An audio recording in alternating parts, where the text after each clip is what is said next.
আসসালামু আলাইকুম। আমার নাম ডক্টর সোহান।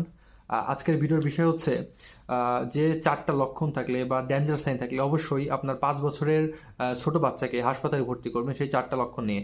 সো আমি হাসপাতালে যখন ডিউটি করতেছিলাম যে দেখলাম যে অনেক বাচ্চার এই লক্ষণগুলো থাকে কিন্তু বাবা-মা তাকে অনেক লেটে হাসপাতালে আনে। সো যদি এটা প্রপার টাইমে আনতো তাহলে কিন্তু খুব সহজে ভালো ট্রিটমেন্ট দেওয়া যেত।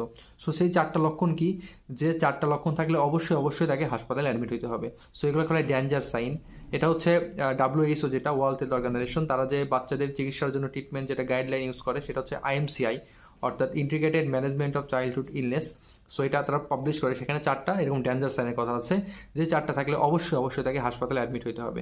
সো এক নাম্বার হচ্ছে কি, এক নাম্বার হচ্ছে সে আনকনশিয়াস অর্থাৎ অজ্ঞান হয়ে গেছে। সো তখন তাকে হাসপাতালে অ্যাডমিট করতে হবে, অথবা লেথার্জিক অনেক একদম দুর্বল হয়ে গেছে, মানে অজ্ঞান হওয়ার মতোই আর কি। সো যদি এরকম হয় অবশ্যই হাসপাতালে ভর্তি করতে হবে।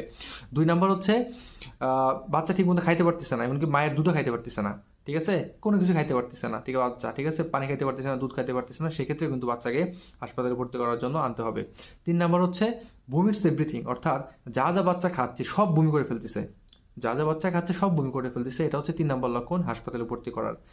৩ নাম্বার ডেঞ্জার সাইন। ৪ নাম্বার হচ্ছে কনভালশন, খিঁচুনি, খুব গুরুত্বপূর্ণ যেটা কনভালশন বা খিঁচুনি, অর্থাৎ চোখ উপর দিকে করতেছে, এরকম হাত কাঁপতেছে, ঠিক আছে, অবশ্যই হাসপাতালে ভর্তি করতে হবে। সো এই ৪টা হচ্ছে ডেঞ্জার সাইন। সো ১ নাম্বার কি, সে যদি অজ্ঞান হয়ে যায়। ২ নাম্বার হচ্ছে সে কিছুই খাইতে পারতেছে না। ৩ নাম্বার যা খাচ্ছে সব বমি করে দিচ্ছে। ৪ নাম্বার হচ্ছে খিঁচুনি। সো সবাইকে ধন্যবাদ ভিডিওটা দেখার জন্য।